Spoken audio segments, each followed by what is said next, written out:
Alright, jetzt geht's los. Hi everyone,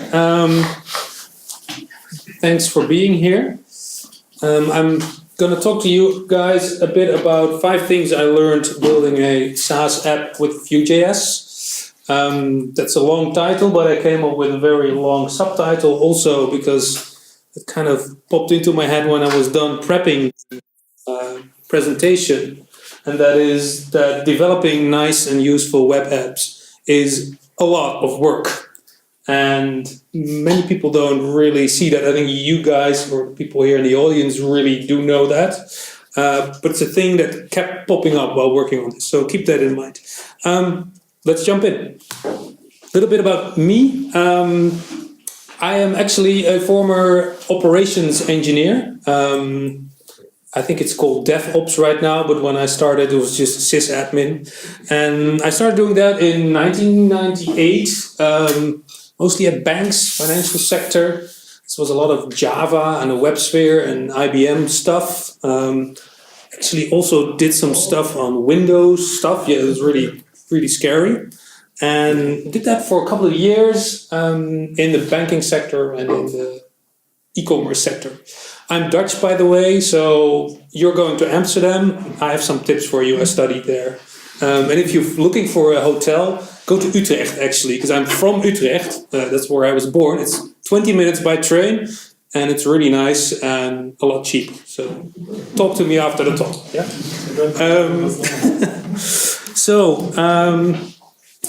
Having said that, I come from an operations background. It means that I'm pretty new, actually, to JavaScript. This is my second real project that I did with JavaScript in the front end and in the back end, actually, on an actual serious level. So the code that I'm going to show you is probably going to be, not the best stuff you've ever seen, so please be gentle. After doing a lot of stuff in sysadmin land, I kind of transferred to what we now call DevOps engineering, CI, CD tooling, all that kind of stuff. And a couple of years ago, I moved to Berlin to join a company called UNU. That's a startup here in Berlin. They sell electric scooters. We did a lot of JavaScript there. I also have another startup in the Netherlands, which I'm still a tiny bit part of, also in Amsterdam. It's called Vamp.io. This has to do mostly with container tooling. Everything completely different than what I'm going to show you. And my new project is called Checkly, and that is the subject of this talk. A web app SaaS service that's completely written in Vue.js with Node on the back end. So it's not check.ly? No, it's not. No, there's many, it's actually something different, but I'm going to show you. Just to give you some context on what are the problems I ran into and what these 5 things are, I'm just going to show you a very short demo. This is, of course, my sales pitch to you guys, so please be aware of that. Checkly is a SaaS service that does 2 things.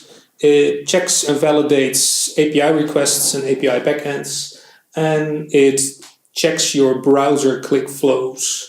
That's only 2 things it does. So it's an active monitoring solution. It's way easier to just show it. If you log in, you're going to see this.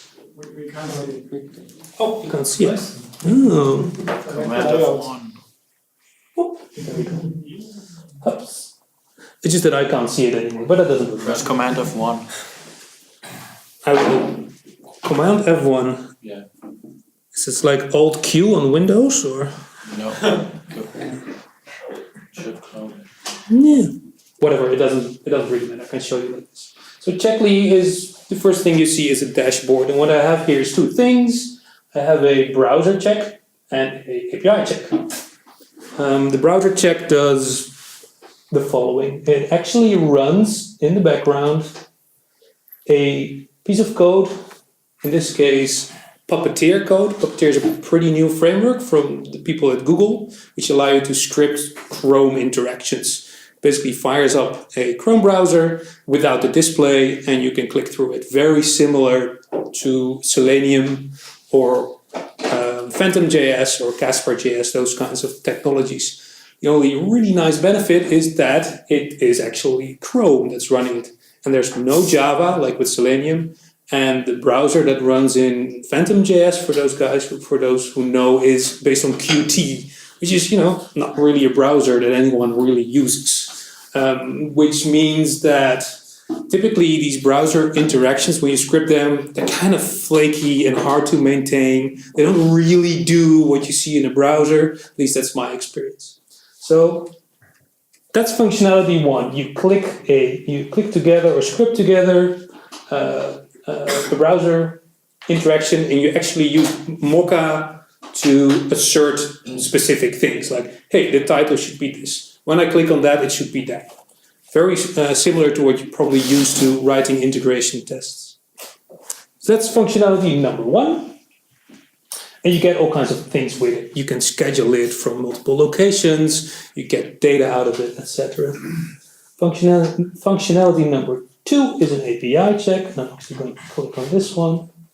You set some API endpoints. You can do stuff with the body, the headers, query parameters, authentication, etc. The fun part comes in here, where you do a couple of assertions. So you could say like, hey, the status code that should come back should be 200 this.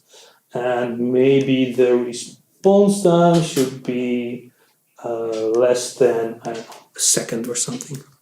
You can do all kinds of fancy stuff with it, like check for specific keys and values in JSON responses, check for headers, you name it, you got it. In the background, it's actually running chai.js to assert all these things based on the response from your API endpoint. So that is the tool that I'm building. Did I forget something? Not really. So, because we're in an audience with people that are familiar with JavaScript, Checkly is just pretty much a very elaborate wrapper around the Puppeteer framework and the request framework. Not much more. And now I can't find my... here it is. Yes. So, I started this 7 months ago, something like that, like middle of 2017. The idea was longer there, it was already there. I did some small prototypes, but the real work began about 7 months ago. I picked Vue.js because I was familiar with it. We used it at Unu, the scooter startup, to build all kinds of things. Really liked it. I actually was at the Vue.js conference last year in Poland, which was pretty fun actually. I had some experience with Angular, hated it. Saw Angular 2 and the whole debacle with TypeScript. I don't use TypeScript. I don't want to add that baggage to my toolchain right now. I don't have the time for it. Not dissing TypeScript, but just too much to learn. React I never really understood at all because of the weird stuff that you do, HTML and CSS in JavaScript. I didn't get that really. You will notice also that when I show you the code examples that I don't even use Vue single file components because I also find it confusing, and I haven't really found an IDE that really does it really well and still gives you all the code completion when it comes to CSS classes and all kinds of things. So if someone has a tip for that, then I'm very much open for that. So I made a list of just 5 things, but what really struck me while building this? They're in random order. There's no specific, hierarchy to them, and some of them are a bit more in depth than other ones. So let's start.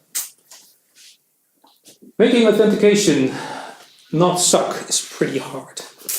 So what happens when you log in? Well, hopefully for a user, not much. You just log in, boom, there's your app. But you and I probably know that authentication flows and login flows and everything that has to do with it, like sign up, log in, log out, resetting passwords, callbacks from social login, registering an account the first time and setting it all up, and adding a user to your app. It's actually pretty complicated. And And it's also the piece of functionality that your end users are going to interact with way more than, I don't know, your landing page or your pricing page or whatever other page actually. So it's fairly important to get that right. I had no real experience with it. Most things I worked in were either public, so there was no login, or the login was already built and it was out of my hands.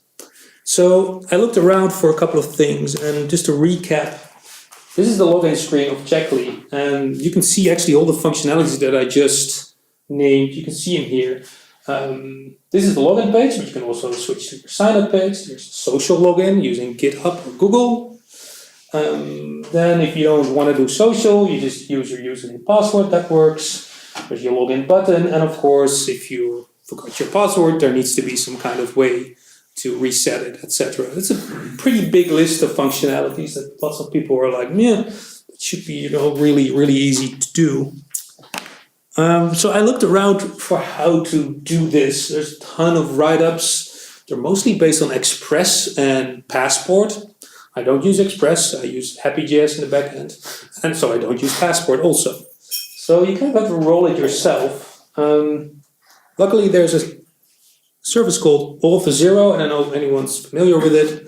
It's a Saas service that takes care of most of the hard bits of authentication. And You're talking about okay, so it came over, yeah.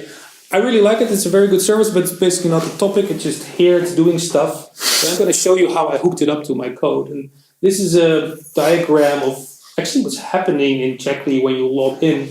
Here where the dancing hamster is when you're all done and you can start working. What I ended up doing actually was making all of these functionalities their own route and their own page, if you will. I came to that conclusion actually quite late. I thought I'd make a login component and then a login component with a couple of if statements, and then if you're not really logging in but signing up, just show the different boxes, and then maybe just show the reset password thing when someone clicks reset, and then oh wait, there has to be a callback if you're using social logins. Okay, I'm gonna put that somewhere too. It gets really, really messy. It gets really hard to test.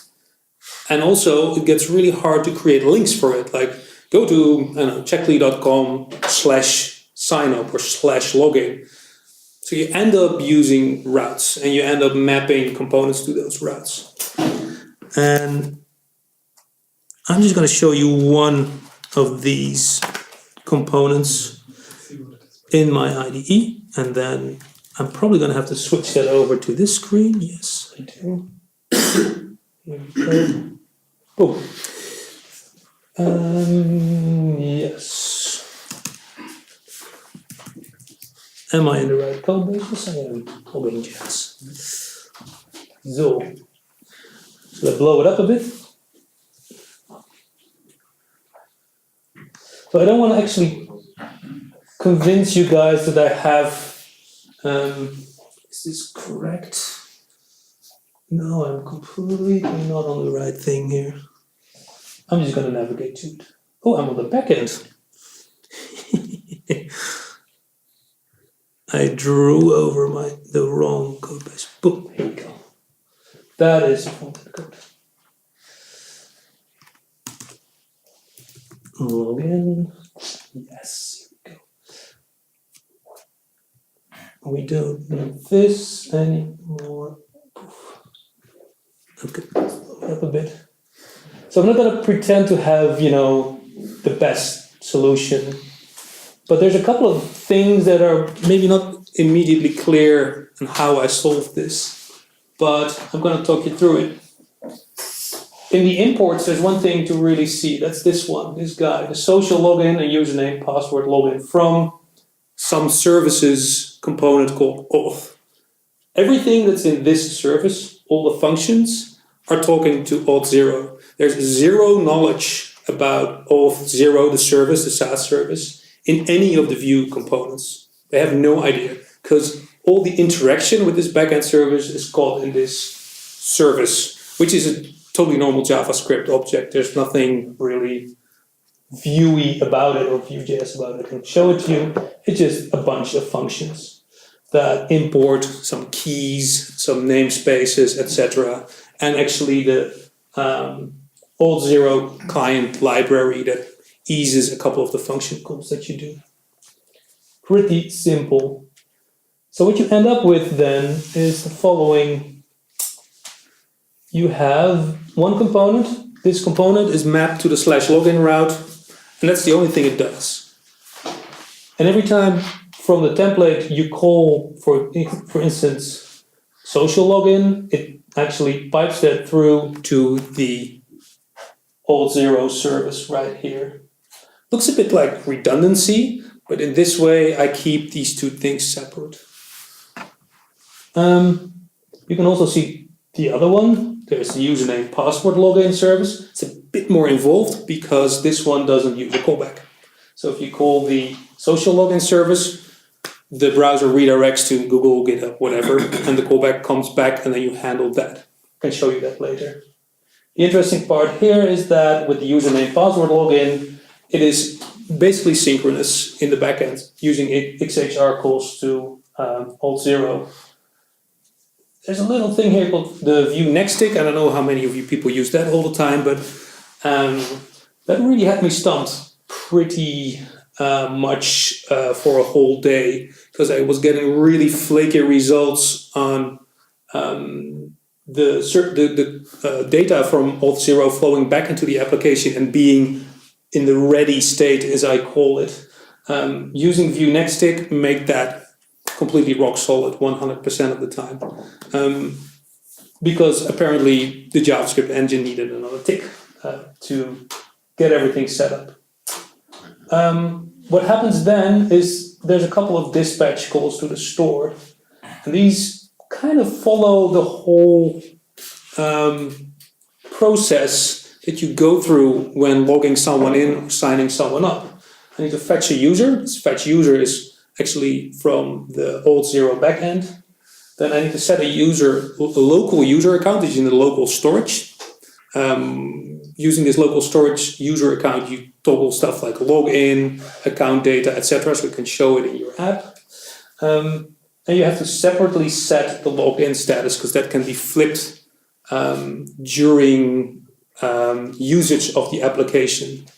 Because what Auth0 effectively gives back is a JWT token, and that token expires. So in the middle of some flow, the token expires and the set login state is flipped back, and you're logged out. I'm not going to show that now. And in the end, you do a router push to /, which is the dashboard. That's kind of it. I was happy to start using async await, as you can see here. That really cleaned up the code a bit. I was already using promises for basically everything. This pattern, and I can show you the code right here. If we go to the components, I can find my mouse back. Here it is. Oof. I don't know if that's very clear, but you end up with a folder where every action has its own template and its own component. This makes it super easy to test and really easy to reason, and not having endless amounts of vshow and vif on one component. So that's just one thing. So let's go back to this.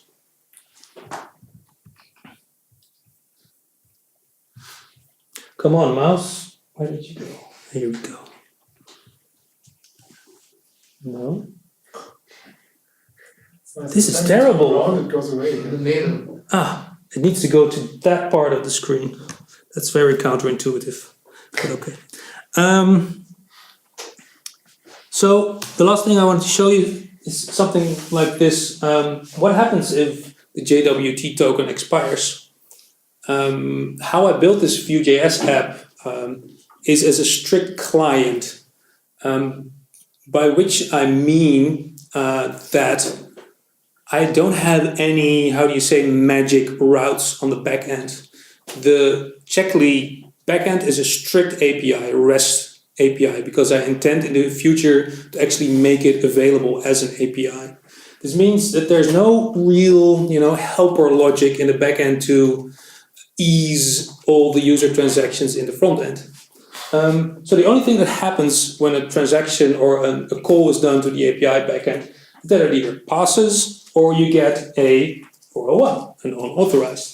So if you have set up this authorization as I did it, and probably lots of people follow this same pattern, is that you can add interceptors to your HTTP request library. I'm using Axios, but that's probably very popular and lots of people use it, but you can use, I guess most have this functionality where you intercept any error that's a 401 if it comes back, and you emit an event like, hey, something happened that is unauthorized. The HTTP library has zero clue, there's no logic here on what should happen then, and hey, he's on the create something page or the account page, there's an unauthorized event trigger, do this. The logic is all somewhere else. And what happens in this case is that this event is called all the way at the top of the component chain, and there you decide either to log someone out or forward them to the login page, show some message like, hey, your token has expired, you will be logged out in 1 or 2 or 3 seconds, etc. So I just wanted to show you guys this. The bus, I don't know how many of you are familiar with this. This is a built-in Vue.js function that's actually kind of frowned upon, using bus messages instead of strictly throwing events from child to parent components. I absolutely hate how Vue has implemented their eventing system between parents and childs, because they don't allow children to bubble up messages to more than one parent. This has bitten me so many times, and I have this kind of, how do you say, handing over of events from one child component to the other, to the other, to the other, and then it's on the top, and then something happens or is displayed. I find it very inelegant and actually not really, how do you say, I don't understand why that pattern is there. It should be the same as with errors. They could bubble up to the top and you decide where you want to catch it or do something with it, instead of the framework telling you, oh, you can only bubble it up one level and then it's done. But that's just my opinion. So we end with this one, misattributed quote number 1. Building login and outflows are like really much more complicated than most people think. And I'm happy that I'm past it and it's working now. On to number 2, component reuse. This is like a huge topic by itself. And after reading about it and using it for a bit, making components out of everything, I sort of stumbled into this question like, but what is a component now? If you ask any newcomer, they would say, well, maybe it's a button or, some tiny widget or something really small, but I make whole screens that are components. Is that then also a component or not? Well, actually, yes. So how do I order that then? And I quickly came to the conclusion that this split between this is a component and this is not a component, or everything is a component, it's not fine-grained enough to actually make sense. It doesn't help you in designing screens or reusing stuff. So I looked at my code base, how it was actually structured, and I'm actually going to show you. I have a screen here, and it has a bunch of things in it. I can show you actually this one, the schedule and locations components. They're used in, I guess, 4 different places, and I can just show you where. Am I in my browser? Yes, I am. So now I have to push the mouse this way, and it will appear. Yes, great. If I create something new, an API check, boom. Hey, there it is. Okay, great. It's now in the context of creating an API check. It's a completely different screen, and if I go to this one, create a browser check. There it is again. It's just slightly tweaked. There's only 2 locations, so it needs a little bit of, configuration. Okay, awesome. Then I go to the edit page. Boom, there it is again. It's just on a slightly different location and a completely different type of screen. It's like a tabbed menu. Still has some configuration that it's only showing 2 locations. And of course, if I go to my other edit screen, which has a bunch of different options, it's also here. So that's a 4-time reuse of this locations component. So let's move back to the presentation. So what I came up with was the following, and I'm probably not the first one, but I try to give it a name. We have a top-level view or screen. I call this a container. This is a container. A pattern that I've seen used many times. So all top-level web pages are containers. Containers can actually hold bare components. So this container is the check detail. It can have, a save button. Great. It can have these little on-off widgets. They're all components. Then if you go one level deeper, there's this part, which is kind of greenish. This is very specific for editing API checks. There's, for example, this thing doesn't exist for the browser check. There are no assertions. The assertions are in the code. They're not on a different tab. So what you're going to see that's pretty small here is that you go one level deeper, and there's this schedule. That's orange. It's not really translating that well. We have the schedule component and the data center locations component. And what I'm calling this is a view. So these two together are a view, and inside the view there are components. So it's container, view, components. And the thing about views is, and this is a pattern that bubbled up by itself, I didn't plan that out, is that views are always related to a specific URL. So the container is, in this case, checks, some number, edit API, and then you go scheduling. And scheduling is a very specific view that collects a couple of components that lives inside of the container. Keeping this in mind, I actually started like, okay, this is a nice way of chopping it up. It's also never more than 3 levels deep, and keeps things a bit sane. And what also happens a lot is that you can see that these things always map to CRUD state, to the create, read, update, delete states. This is an edit or update screen. But what happens very quickly is that your CRUD screens are all different. If you build a very simple Rails app, for instance, like a scaffold app through Rails, you will see that your create, read, update, and delete screens are almost exactly the same. You just disallow a couple of bits.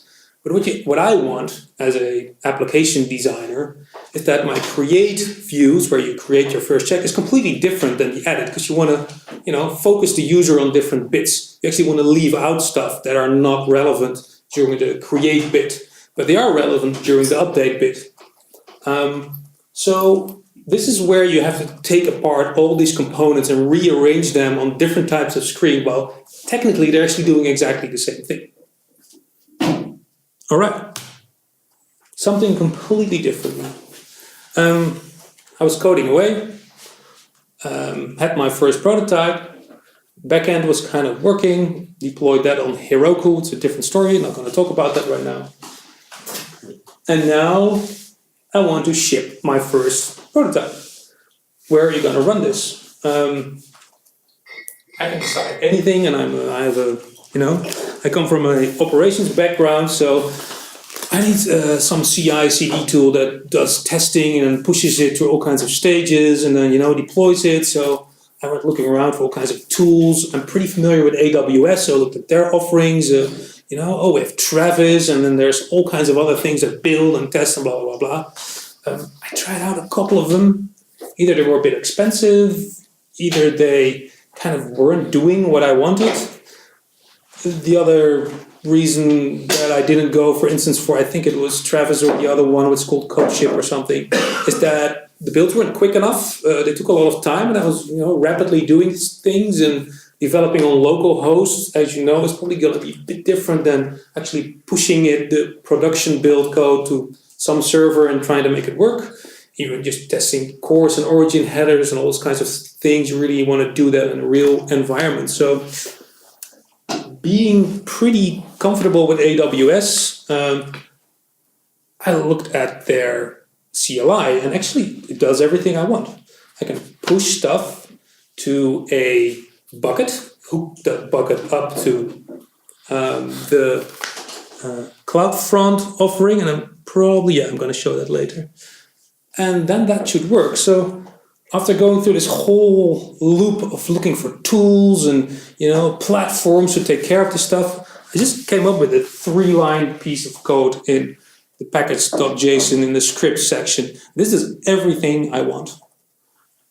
It's 2 pieces of code that do 2 things. One builds it and pushes it to a bucket and caches it, and the other one does exactly the same but doesn't cache it, and that is it. So the top line, you see there's all kinds of cache headers here going on, and then the line in the middle does exactly the same thing but set cache to 0, and the bottom one is just running this one and then this one. It's just a helper, nothing more. Why does this work? Well, I'm using Webpack, of course. I've started this app with Vue CLI, so it was already set up. If you build your code, Webpack does a really good job at adding cache buster parts to the files that it eventually pushes, so the bundles. This is very, very, very useful. There's only one thing that you don't want to cache ever. That's your index.html, because that one points every time to a different build. So that's the only reason that I have this other line here. So everything gets pushed and cached for, a year, except for index.html. So it runs it separately. And then I have completely fresh code every time pushed to an S3 bucket. S3 buckets, for those people who don't know, basic file sharing, basically, on AWS. So I did that, pushed it. That looks really nice, super quick. I can run it as often as I want, don't pay for anything. But there's a couple of gotchas when you're hosting a single page app on AWS. First is this thing. You go to your bucket and you say, okay, what's the root page of my bucket? It's index.html, makes complete sense. You load it, you load up your app, wow, it works great. You click on some parts, looks really nice. Then you enter, let's say, your app's name, in my case, checkly.com/login, and enter it into the browser. Boom, error. Stuff doesn't work. Why is that? It's because you're requesting /login inside an S3 bucket. There is no /login. That's the route in your Vue router.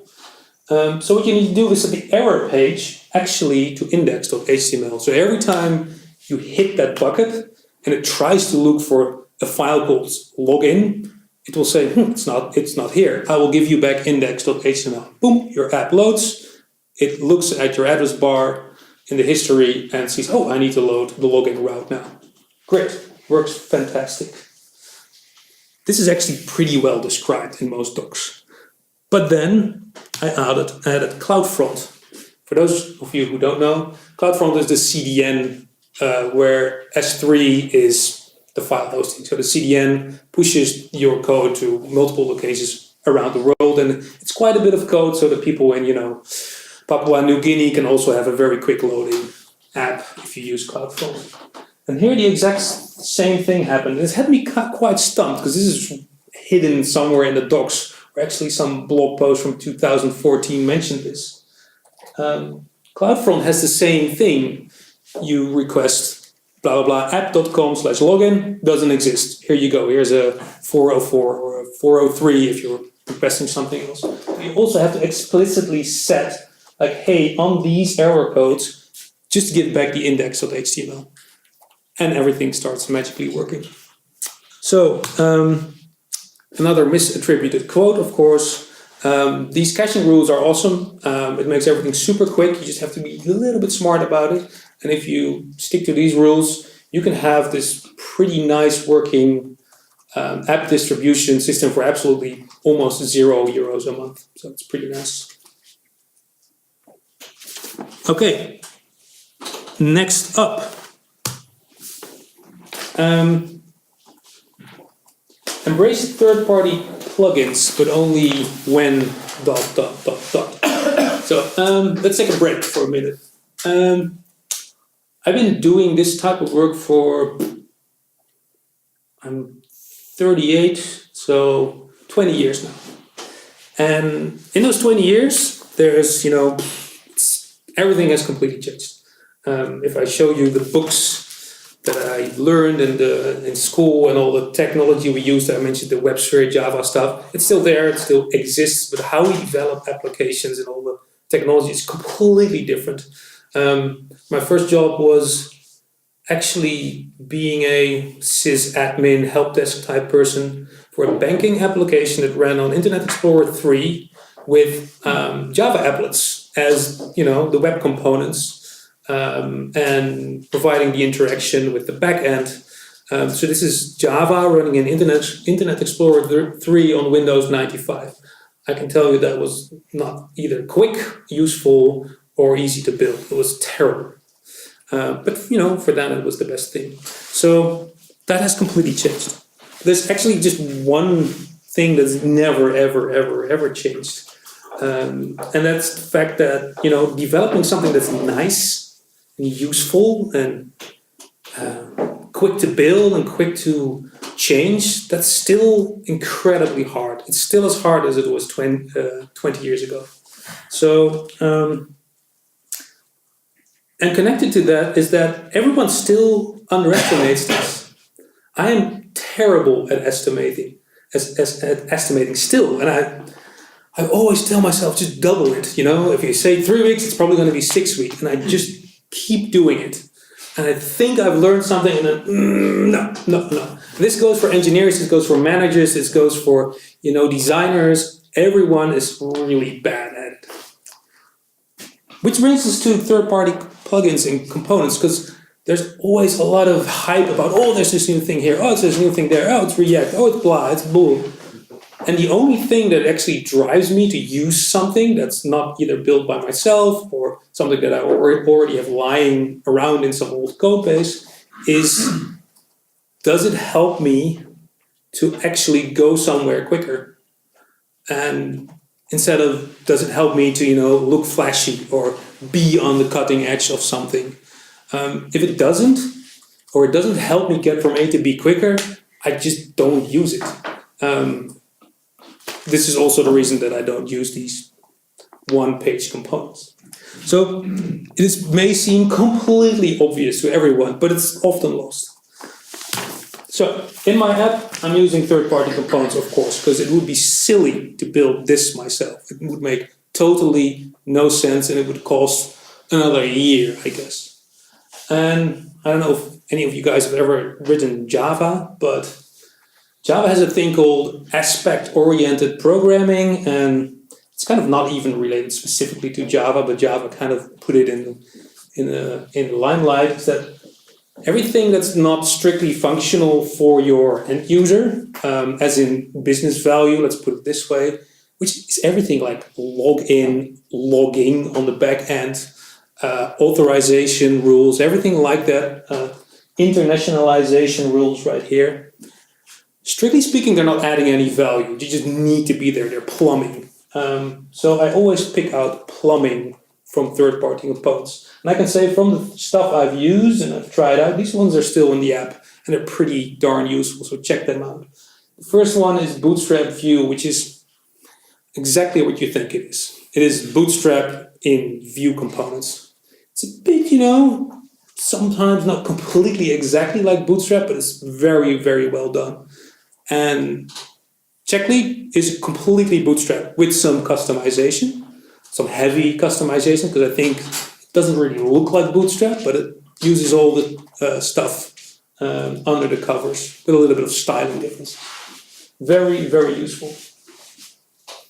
Vue I18N, internationalization, I hate it. It's really horrible. Last job we had 8 languages to do. It adds so much time to shipping someone, getting people on board, like, is that translated? Don't we have, Chinese buttons in Austria, all that kind of stuff. It's often overlooked how much a hassle it can be in a web app. Vue I18N does a really good job.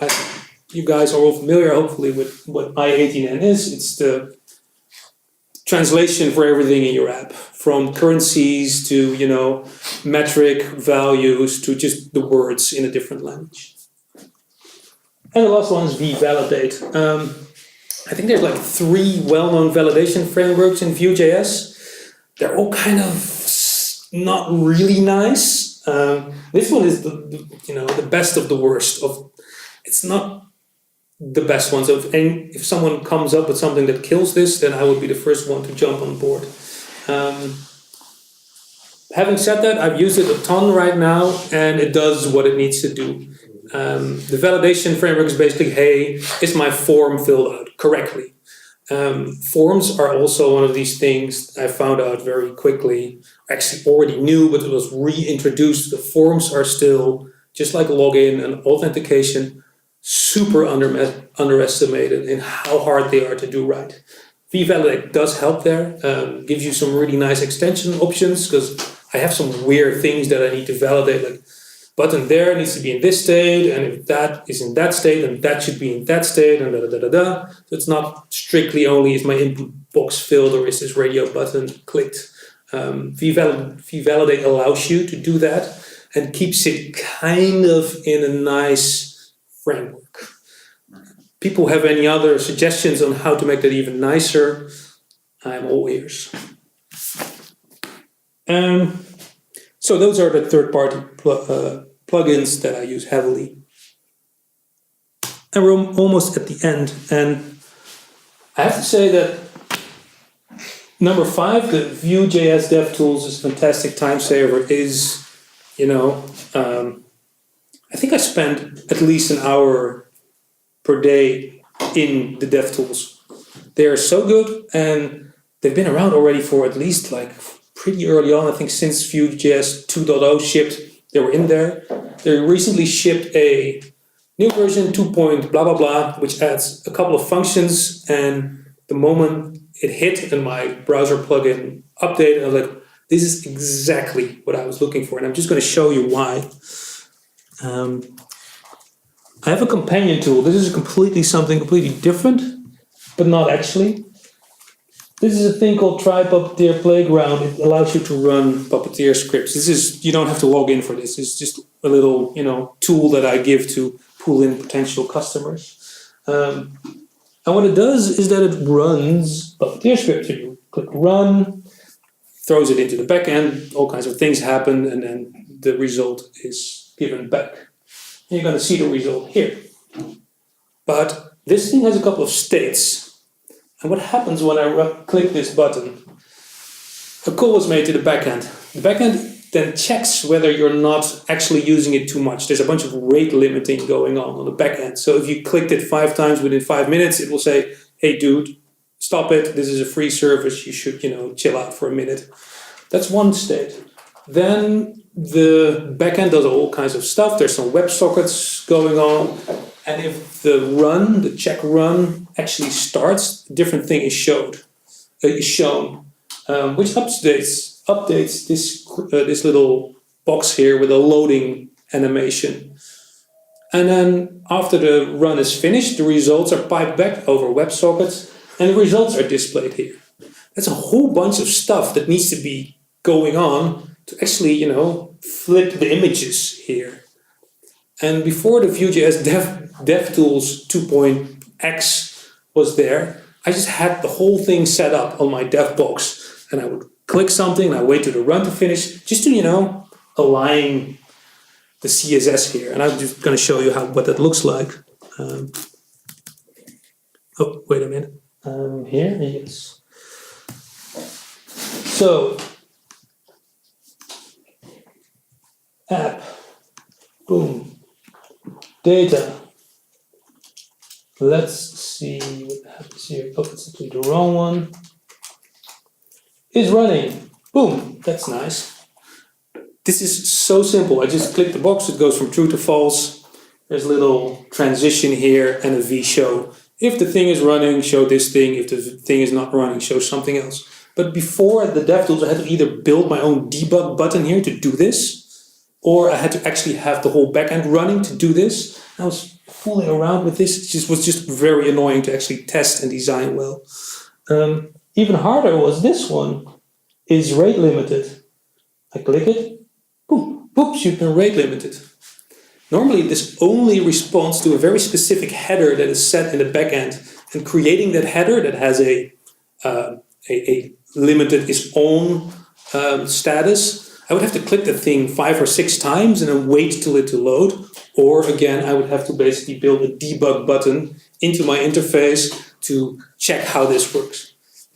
Completely simple, completely obvious, but it saved me, I don't know how much time. Yeah, that's kind of it. I don't have any more other things. Where does this thing go? Yeah, here. So these were just 5 random things that I bumped into. I hope it was not too much rambling. This is live now. Check it out if you want. It's in beta now, but you can sign up and I'll send you an invite and you can log in directly actually. And if you have any questions, you can email me or, follow me on Twitter if you want. And I'm more than happy to answer any questions if anyone has any. First of all, thank you very much. You're welcome.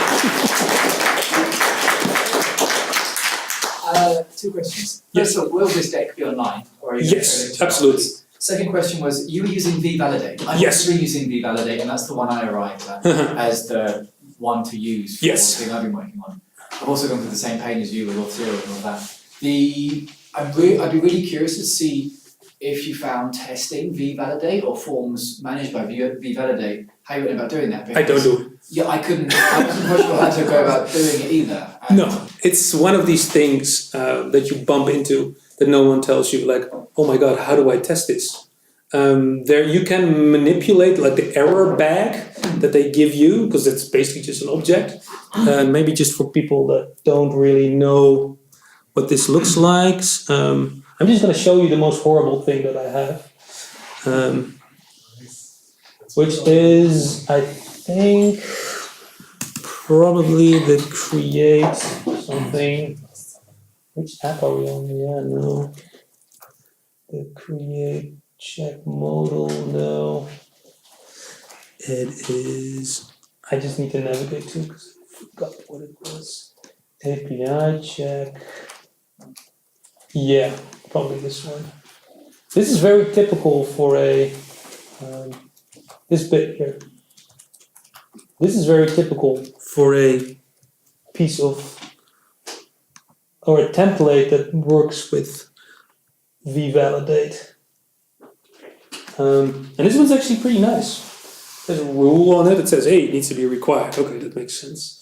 There's a class that flips when there's danger, it's error state. There's a model attached to it. This one's pretty nice, but there's a couple of ones that are, it needs to either not do it on blur or it should do it on blur, and it's just a whole bunch of strings here. You can push that into your code, but then you have this huge bit of code in your controller or your component that's flipping states and doing all kinds of class assignment. It's also not nice. So I completely derailed here, but did that answer your question? I don't test it. I don't really know how to.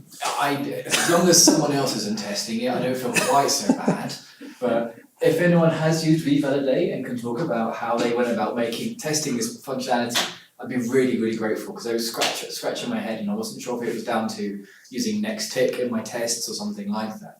Yeah, because I've been screwing around the next tick also. It needs to do things with state that are not completely synchronous. It's just okay.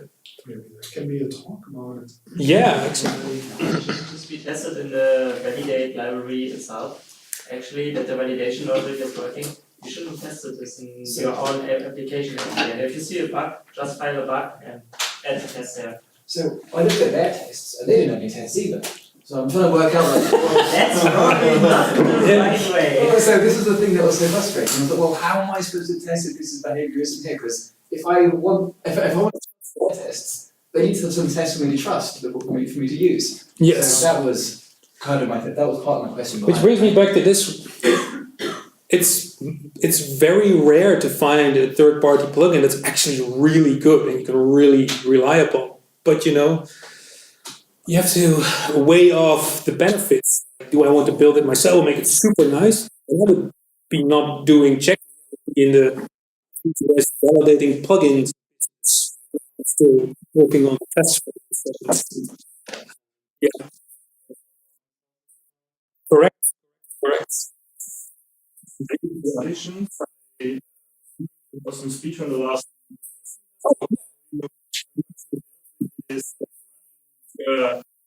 for code like on your service. Yes. I don't know whether they taped it or not, but I would encourage everyone to look for it because Yes. it was very, very interesting. And secondly, second addition, if you are developing an application or struggling with authentication, authorization, and you maybe would like to maybe not rely on third-party services, check this Meteor stuff with their package for user management because, I mean, this is one of the good parts of Meteor. It's absolutely true. It's absolutely true. I think I did that once on Meteor, just trying it out. I never built anything production with Meteor, but I was very impressed how easy that was. It's just, I think it was like 4 or 5 fields and boom, it just works. Auth0 also has a module called Passport, which Is for free and does a bunch of stuff with. Yeah, I think I actually followed the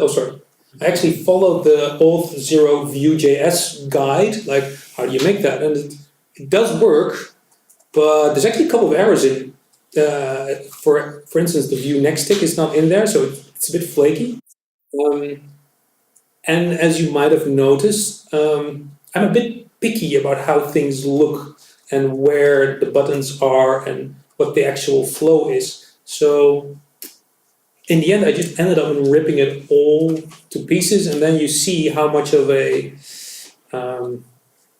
like a starter thing it is that they put on their website. It's really a 101, and once you want to have different routes and error handling in there, it just, you really need to understand every bit of it to make it still nice. But Auth0 is pretty good as far as it goes. Yeah. Any more questions? No? Okay. Thanks a lot, guys. Ciao.